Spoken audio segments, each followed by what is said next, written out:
A few weeks ago, I called Fred, and the two of us agreed that it was very important, as he said, that we begin to come here to this monument, this Holocaust memorial for New Hampshire, here in the city of Nashua, each year on Yom HaShoah.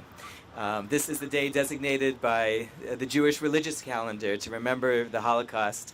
Every single day of the calendar is a memorial to the victims of the Holocaust. And this day has been selected as an anniversary of the Warsaw Ghetto Rebellion, and a tribute, even at a time of tremendous darkness, to the human spirit, to life, to choice, to power, against incredible and what turned out to be impossible odds.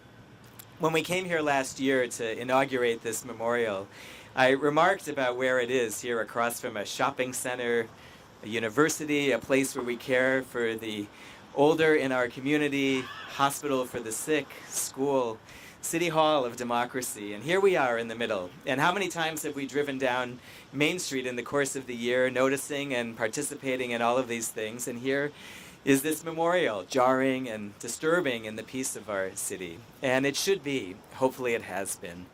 I hope that you have, as I have from time to time, just come out to walk here alone and to be reminded. This ceremony is a ceremony. The words we say, the feelings that we stir, they don't in and of themselves do proper memory. They don't in and of themselves change the world. But they remind us as we say them, and especially as we see each other here, just how important it is to honor the memory of 6 million Jews and as many others who were murdered in the Nazi Holocaust, and to rededicate ourselves, as the Anti-Defamation League says, to imagine a world without hate, to imagine ourselves creating that world, and to go out and to actually do it. This has been a period of time, a year since we were gathered, where we've seen anti-Semitism in the world. Attacks and murder against Jews for being Jews, whether in Jerusalem or Paris, Copenhagen. And we know in our world so many of the other trouble spots where people are against other people in murder for religion or for ethnicity. And all of the places which need us to be there, to stand up and to say never again, for the Jews and for everybody else in the world who is a target of the hate that causes murder. Thank you for being here, and may our presence and our words and our thoughts do honor to those who are remembering the victims of the Shoah.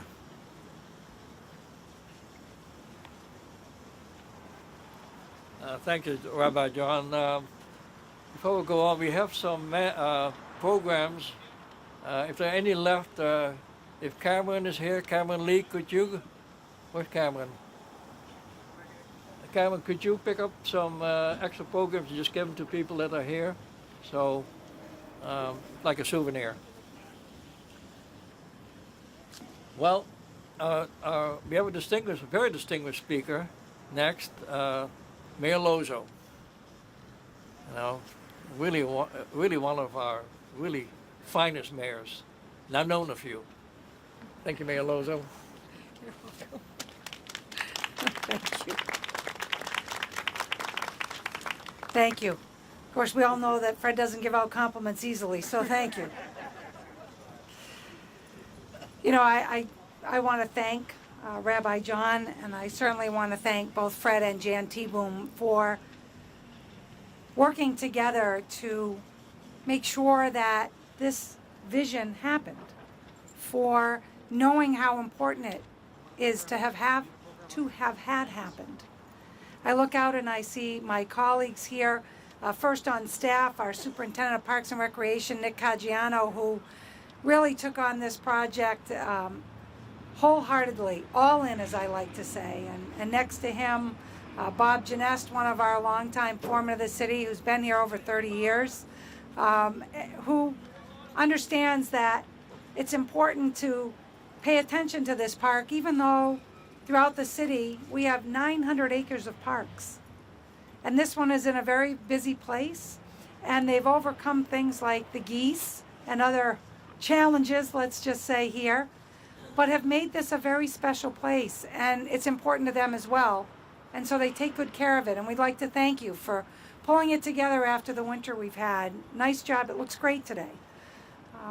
And then, yes, thank you. And then I see that I'm joined from colleagues that I have that are also elected officials.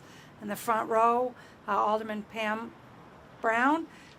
In the next row, Alderman Mary Ann Malizzi-Golia, Alderman Ken Siegel, and Senator Betty Lasky is here, as well as Commissioner Paul Bergeron from the Board of Public Works.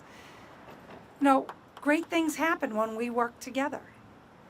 When we see past some of our political ideologies over different things, and when we recognize things that are just so important to our community. I'm glad that also joining us today is Sister Paula Marie, the president of Rivier University. It's nice to see you here as well, sister. And all of you that are here because of what this means. We're 6 weeks or so shy of the 1-year anniversary of this dedication of this New Hampshire Holocaust Memorial in our city. And some of you may remember that dedication, that hot day where the students came and they danced, and they were so moving to all of us that were here to witness that. And we gather this afternoon to remember the horrific events of the Holocaust, to honor the memory of the victims and celebrate the survivors. Many years in the making, of course, we're so fortunate to have a public memorial in this beautiful green space, and as the rabbi said, an unusual place to have such a thing. And for members of our community and folks both near and far to visit, where we can gather to reflect on the history of the Holocaust and feel a sense of peace from knowing that we will never forget and we will never again experience such a tragedy. Nearly 70 years ago, a terrible price was paid for the bigotry and hatred, and also a terrible price was paid for the indifference and for the silence. That's the one that always gets me the most, that people stood by knowing it was happening.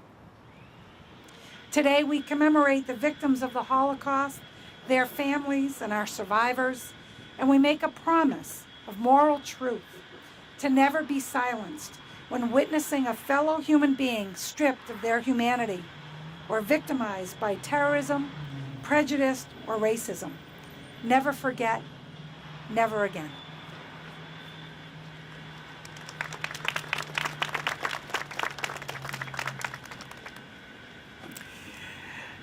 Thank you, Mayor Lozo.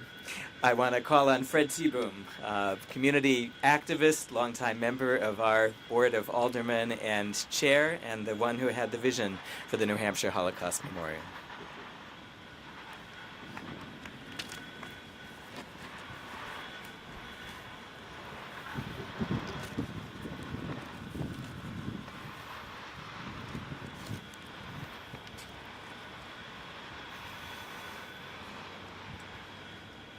I am a child Holocaust survivor.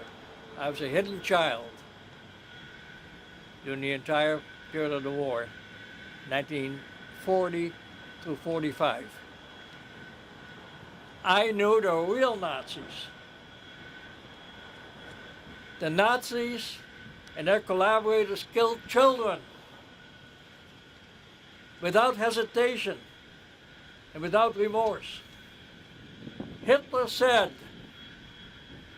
if you don't kill the children, you will not kill off the Jewish race. And then the children will go up to kill you. Well, these Nazis did not kill me. 6 million Jews were brutally killed. Next to me stand 6 massive granite walls, each inscribed with the name of a death camp specifically designed and employed for mass murder. Thousands were transported to these killing centers in cattle cars, then choked to death inside gas chambers. Their bodies were burned in incinerators and in large burning ditches. Each day, day after day after day after day, we have placed a new monument on this site, I have named a children's monument to commemorate the 1 million Jewish children tortured and murdered in ghettos and in these death camps in the Nazis' deranged attempt to eradicate the Jews. In the center of these walls stands a polished black cube on top of chimney bricks. To some visitors, that black cube stands for the smoke of bodies burned in incinerators. To others, this black cube stands for the darkest period in human history.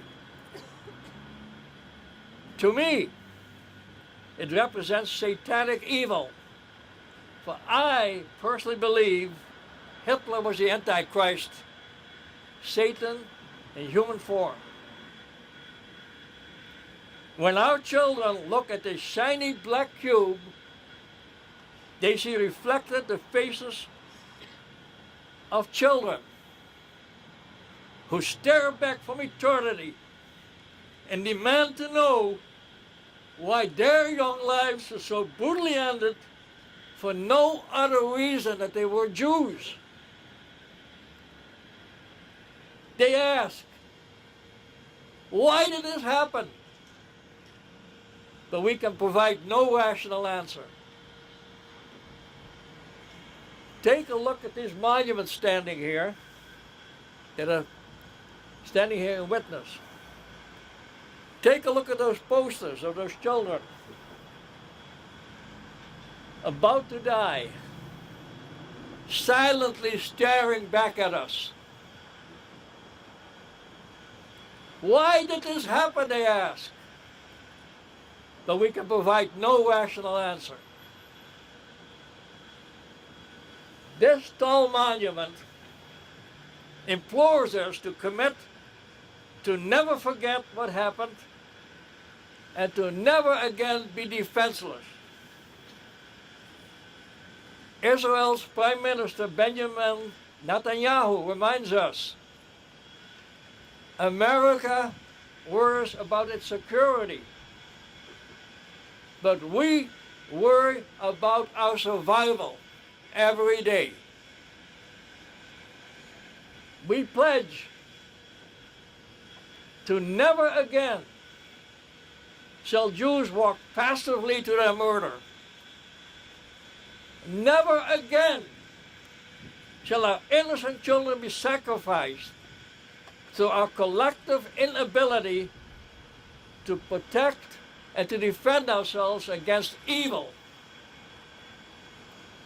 I now ask everyone here to stand up.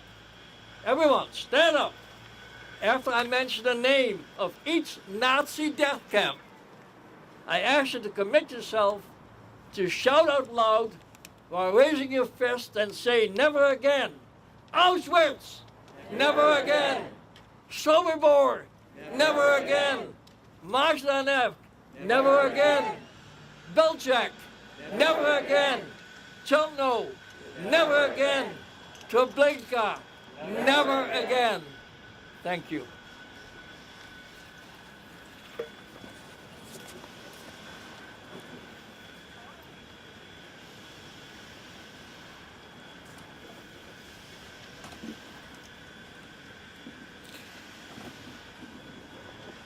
There's some music which has been associated with those who were in the camps and in the Holocaust, and want to call on our musicians, Song of the Lark, to say a couple words about the songs that they're about to give to us and for us to absorb.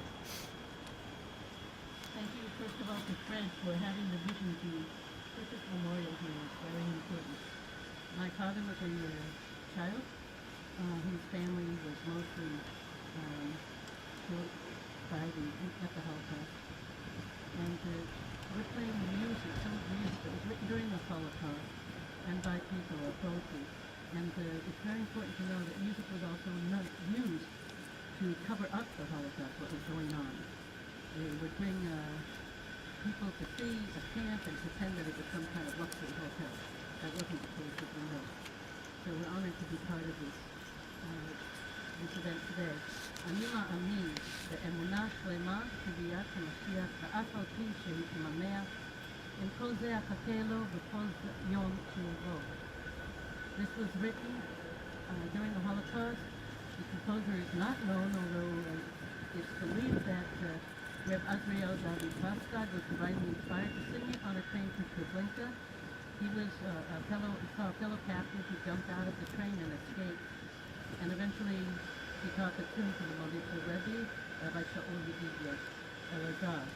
The second tune we're going to play, and we ask you to sing, I'm sure that many of you know it, is called Eli Eli, or it was originally called Halichali Pistaria, by Hannah Senish. Hannah Senish was born in Hungary.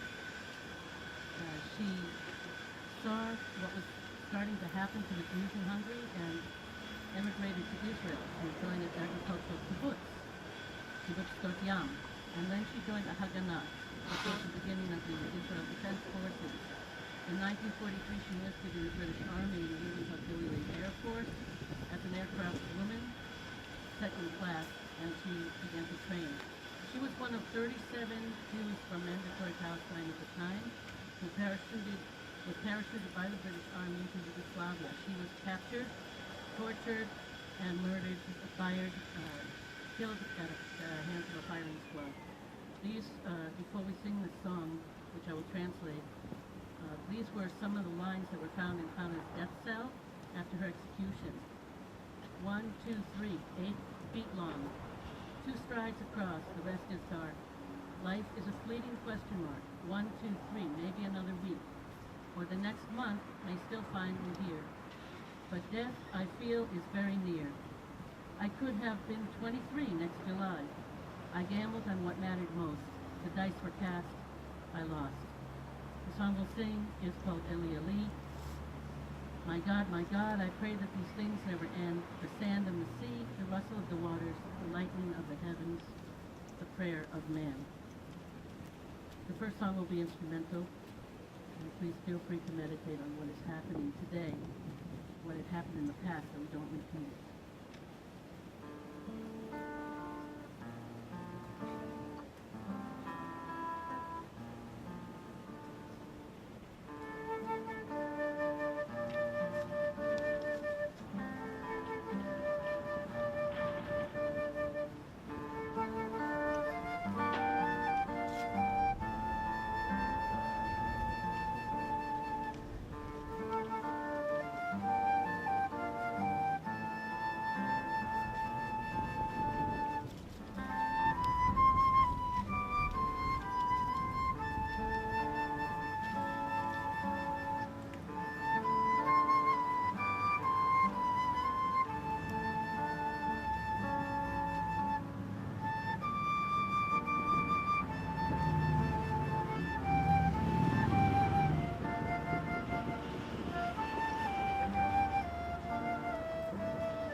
It's very important that the Holocaust not be something of history, something in the past, especially to the generation that didn't know it, didn't live through it, and hasn't had the opportunity to meet those who survived the Holocaust. And as Fred said, 1 million children were victims of the Nazis, and we wanted to invite two young people who are both grandchildren of survivors to come and share a reading of memorial. Noah Weiss, whose grandfather Martin was a survivor of the Holocaust, and Brendan Lee, whose grandfather Fred T-Boom was a survivor of the Holocaust.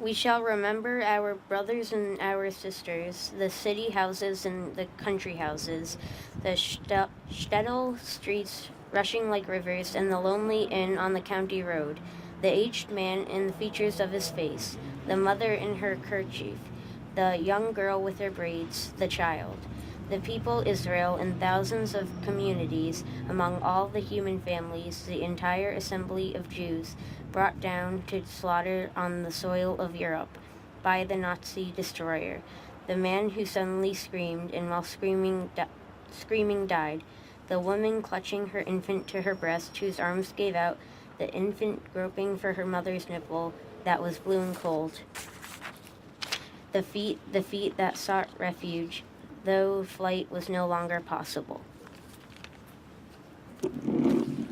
And those who made their hands into a fist, the fist that gripped the iron that became a weapon of vision, of despair, and of rebellion. And those, the pure of heart, whose eyes were opened, those who risked their lives, though they lacked the power to triumph. We shall remember the day in its brightness, the sun that rose, over the bloody conflagration, the lofty, silent heavens. We shall remember the mountains of dust beneath the gardens in bloom. The living shall remember their dead, for they are forever before us.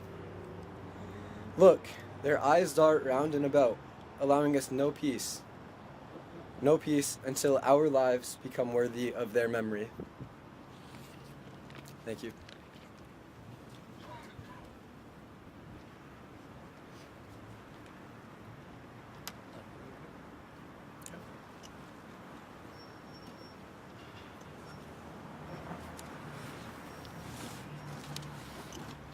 That's to the children that this children's monument is dedicated.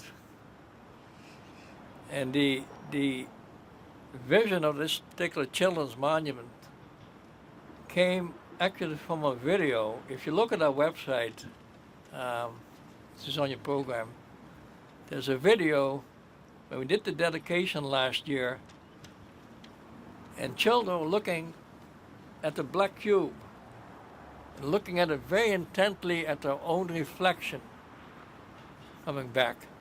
Like I said, children, like those children, looking back from eternity. So it's altogether appropriate. The next generation carries forward the memory, so indeed it will never be forgotten and never happen again. I'm now going to turn over to Rabbi John, who's going to give us some final words and give us a mourner's Kaddish, and then we shall close. Thank you, Rabbi. I want to ask everybody to stand and say, if you know it with me, the mourner's Kaddish, the traditional prayer of memory. Yitgadal v'yitkadash shemei Rabbah, bi'alma divra kirute, v'yamlich malchute, b'chayechon uv'yomechon, uv'chaye dechol beit Yisrael, ba'agala uv'izman kariv, v'imru amen. Yehi shmei Rabbah mevorach le'olam u'lomei almaya. Yitbarach v'yishtabach, v'yitpa'ar, v'yitromam, v'yitnaseh. V'yit hadar, v'yit aleh, v'yit halal, shemei dekudsha brichu, le'ela min kol birchata v'shirata, tushbechata v'nechamata, da'amiran bi'alma v'imru amen. Yehi shlama rabba min shemaya v'chayim aleinu v'al kol Yisrael v'imru amen.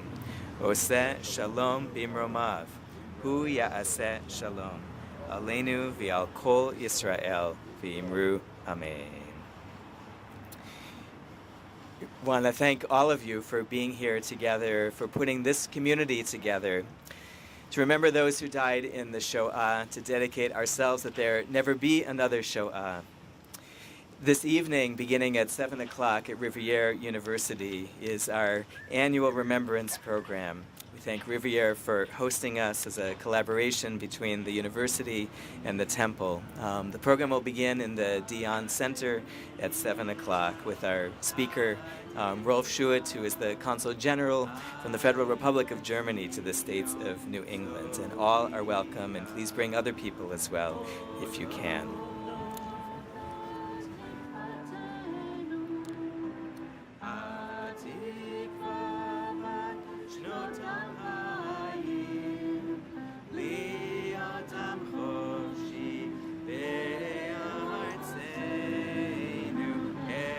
Good evening. It's a pleasure to be here today. I think it's so very important that we take time in our community to remember things that have happened in our world and how they impact all of our lives, because you can't really keep your future clearly in view without looking in that rearview mirror. And oftentimes history repeats itself, and I think part of what our responsibility is, both individually and collectively, is to make sure that doesn't happen again in some of those things that we certainly know better about. Earlier today, I was at the New Hampshire Holocaust Memorial here in Nashua. I'm quite proud that Nashua is the only community in the state of New Hampshire to have such a place. And this evening, Mr. Fred T-Boom will be speaking to you, and of course, as many of you in this room know, he spearheaded those efforts through a vision that he had, a mission that he was dedicated to make that happen. And in spite of many odds, he actually did that. And it occurred to me today when I was there that if you look at the location, and while we're speaking, you can hear drilling and car work and the water running and the cars going by, that here is this remarkable place right in the middle of our city. And much like the Holocaust, there were some that were oblivious to it, right? Some that ignore that something is going on at all. And yet here it is, this little place. And I found that rather telling. And I think it makes me feel like it's the perfect place to have that memorial. With that, I'll take a moment and read the recognition that we've prepared. The Days of Remembrance of the Victims of the Holocaust. Considering that the annual Days of Remembrance of the Victims of the Holocaust is an 8-day period that was designated by the United States Congress for civic commemorations and special educational programs that help citizens remember and draw lessons from the Holocaust. And Nashua is home to the New Hampshire Holocaust Memorial. And considering that the history of the Holocaust, no matter how horrific, offers an opportunity to reflect on the moral responsibilities of individuals, societies, and governments. We should always remember the terrible events of the Holocaust and remain vigilant against hatred, persecution, and tyranny. And considering that the Nazi Party believed that Germans were racially superior and that Jews were an alien threat to the so-called German racial community. Significant historical evidence proves that the vast majority of Holocaust victims prior to their deportation to concentration camps were either unaware of the fate that awaited them or were in disbelief of the information that they had received. And considering that the Holocaust was the state-sponsored systemic persecution and I'm going to say this word wrong, I know how to say it. Annihilation. That's not right. Thank you. Very good. Thank you. of European Jews by Nazi Germany and its collaborators between 1933 and 1945. 6 million Jews were murdered, and some historians use the definition of the Holocaust that includes the additional 5 million non-Jewish victims of Nazi mass murders. And considering that the Holocaust Days of Remembrance is a time where the rescuers, liberators, and survivors share their stories and vow never to forget. For people of all faiths and ethnicity who value humanity and live as ambassadors of respect for all mankind will never forget the terrible events of the Holocaust and its victims. Now, accordingly, I, Donnelly Lozo, Mayor of the City of Nashua, New Hampshire, do hereby recognize April 12th through April 19th, 2015, as the Days of Remembrance of the victims of the Holocaust, in memory of the victims of the Holocaust and their families, and to honor the survivors. And thank you for your help in sharing this message.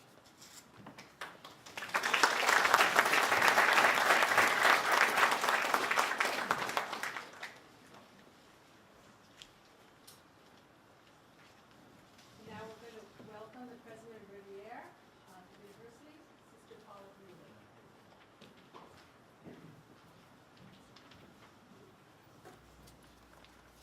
Dear friends, welcome to Rivier University as we once again, as a nation and a community, join together in observance of Holocaust Remembrance Day. This year marks the 70th anniversary of the liberation of the concentration camps, which bring an ever more solemn remembrance of the unspeakable evil that entered the 20th century. It was a time when hatred, bigotry, intolerance, untold violence, death, and destruction were inflicted upon our Jewish brothers and sisters. Though some spoke, silence abounded. Though some protested, collusion proliferated. This evening we remember so that our children and generations to come will never forget. We mourn the sins of the past, knowing that these shameful crimes are a stain on humanity itself. It is a privilege for us to join with Temple Beth Abraham this evening in presenting the speaker, Consul Ralph Schutte. His topic, The Holocaust and German Identity Today, represents an essential and deeply felt consideration of past realities so that we may join our voices as one human family and cry, never again, never forget. Our welcome and gratitude goes to the Holocaust Remembrance Committee for tonight's program, and we offer all this evening shalom.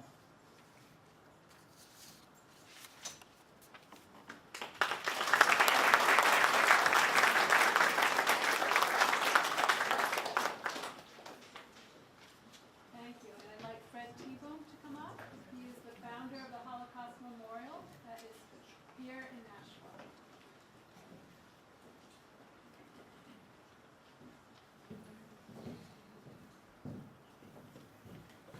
Good evening.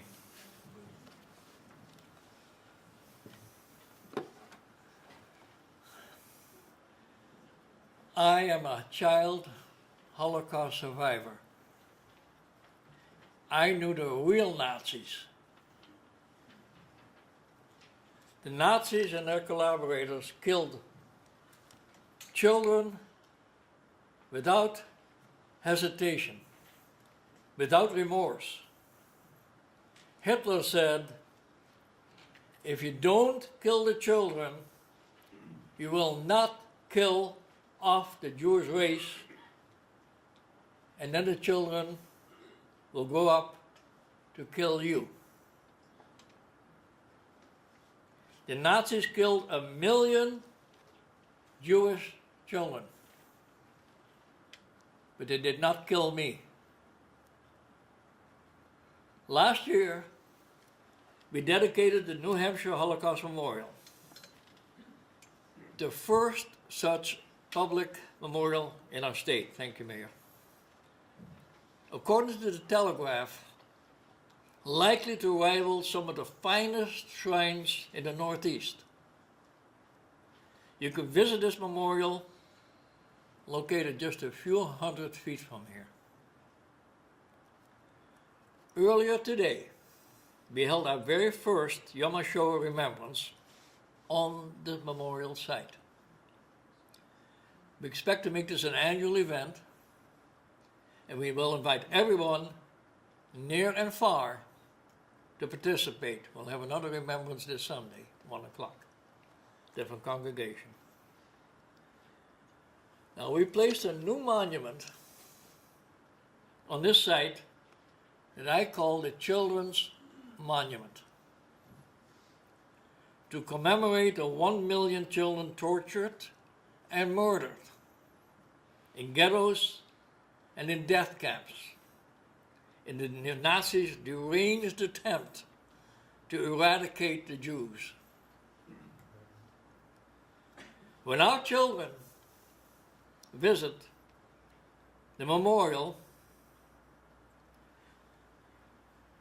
and look at the shiny black cube on top of the chimney bricks, surrounded by 6 granite walls,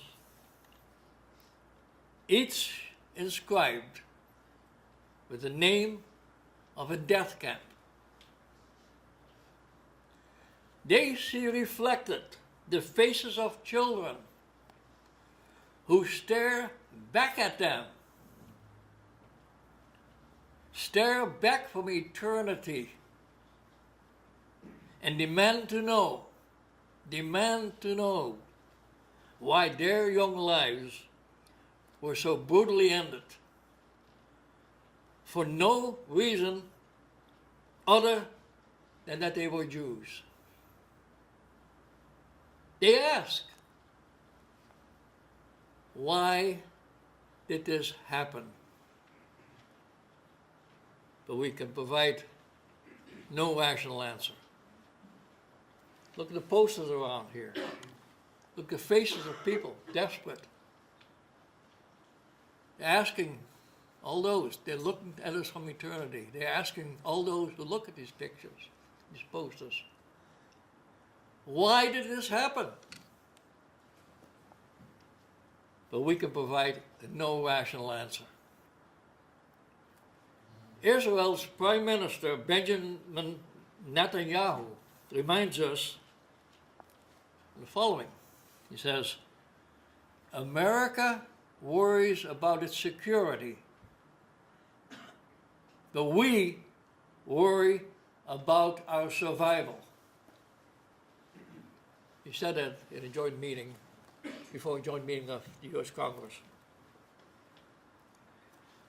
A tall, black monolith in a memorial implores us to commit to never forget what happened and to never again be defenseless. We pledge right here that never again shall Jews walk passively to their murder. Never again shall our innocent children be sacrificed through our collective inability to protect and to defend ourselves against evil. I will now ask everyone here to stand up, and after I mention the name of each of the Nazi death camps, I ask you to commit yourself, to shout out loud, to raise your fist, and to say, after I mention this death camp, never again. Auschwitz, never again. Sobibor, never again. Majdanek, never again. Beljac, never again. Chelmno, never again. and Treblinka. Never again. Thank you.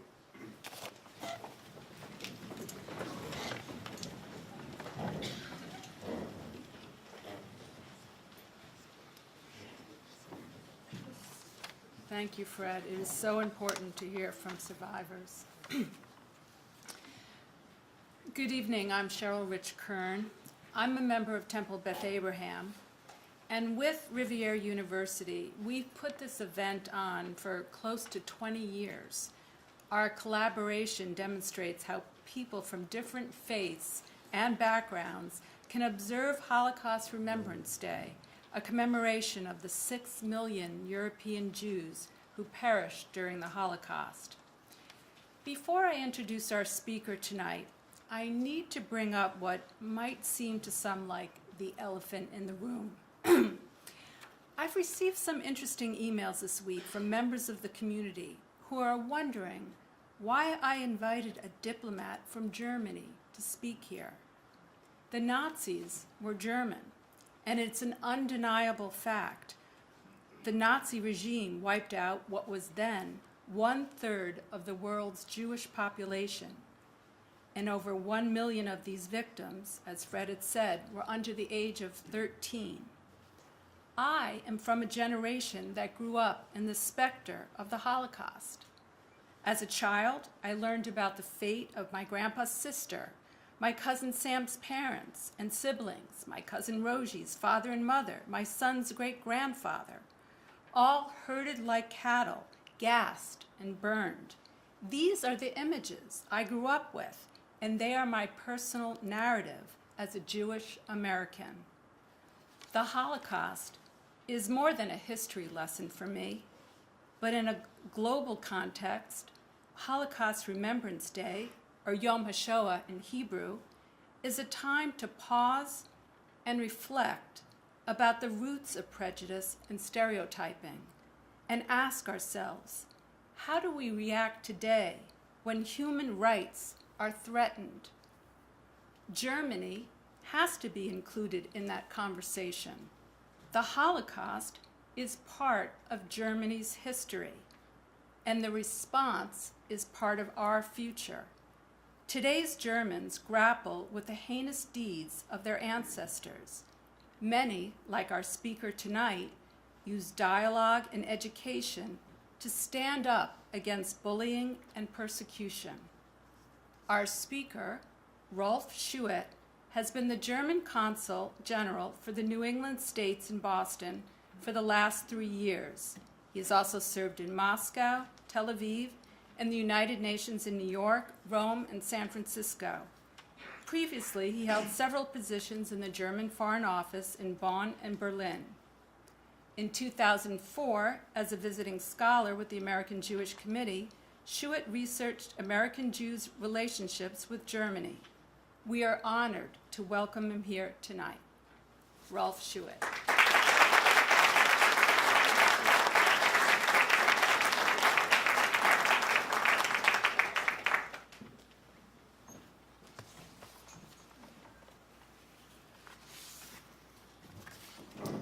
Ladies and gentlemen, good evening. Shalom. First of all, let me thank you for this invitation, and as has been pointed out, this is a joint invitation not only by a university but also by a temple, Temple Beth Abraham.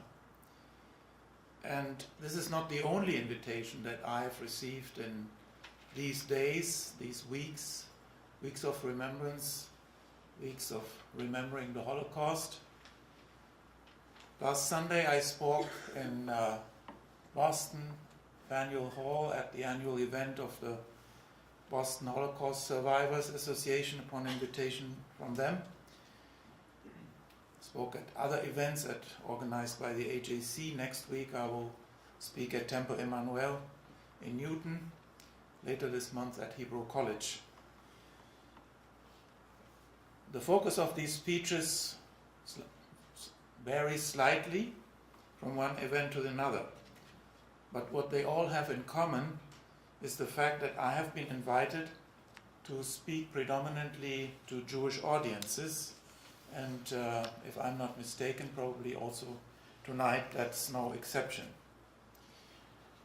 Even though I have spoken at many such events in the past, not only here during my current function, but also before, I by no way take it for granted that I both, as a German, as a person, and as the official representative of Germany in the New England states, am allowed to address audiences at events in the context of Yom HaShoah, Holocaust Remembrance Day.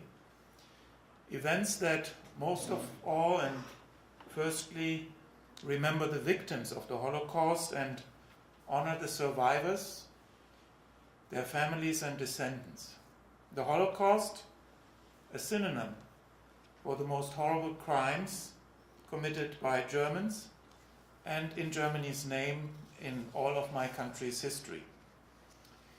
I can honestly say that I see it as a great honor and am grateful for these invitations, like the one to address you tonight.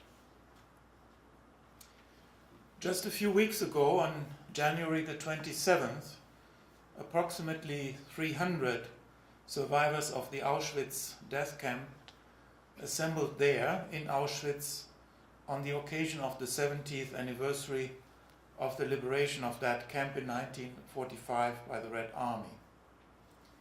Heads of state and government from 18 countries, among them German Federal President Joachim Gauck, came to Auschwitz to do what politicians not usually do.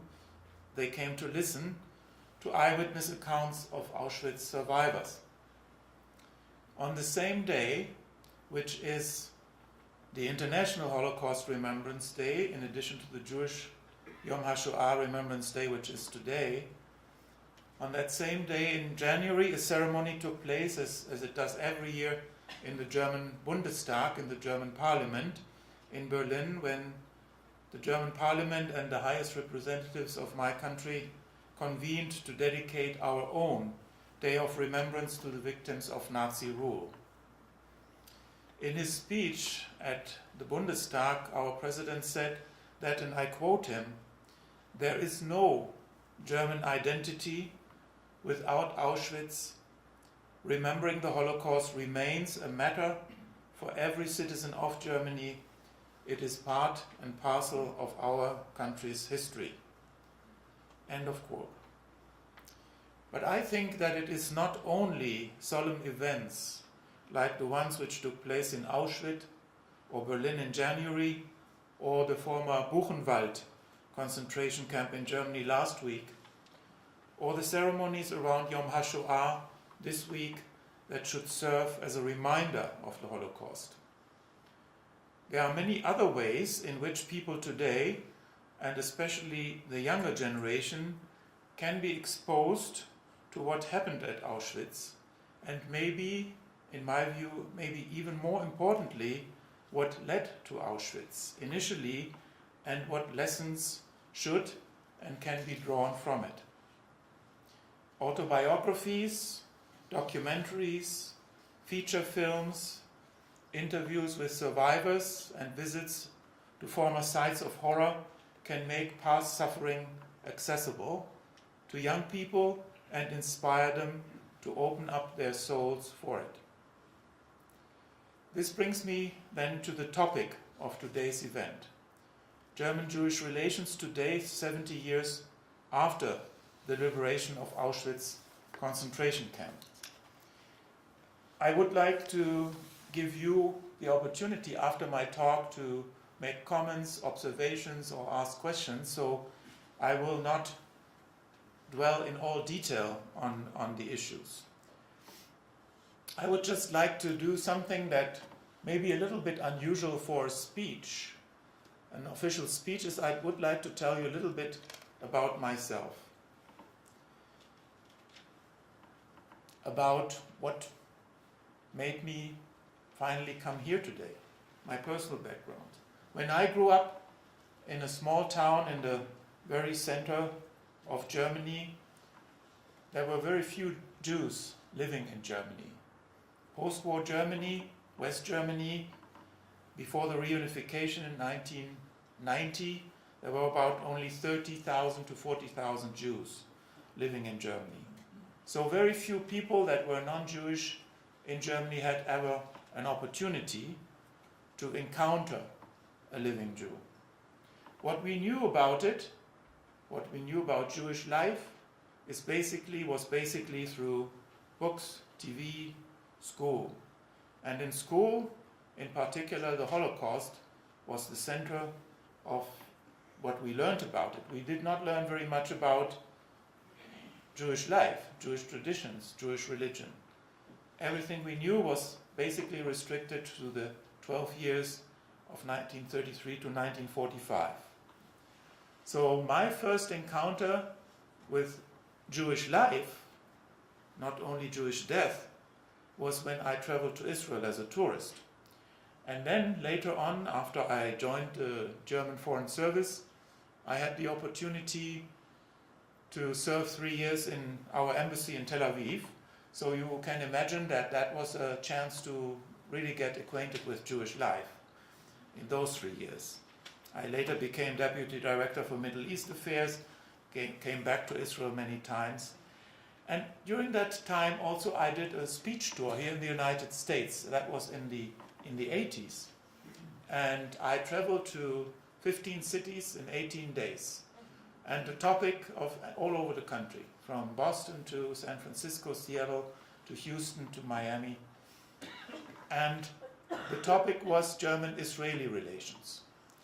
And at that time, after having lived in Israel, I realized something that was at that time surprising to me. That was when I gave this talk and when I heard the comments and the questions, I realized that many American Jews that came to these talks were very interested in it, but they didn't know anything about it.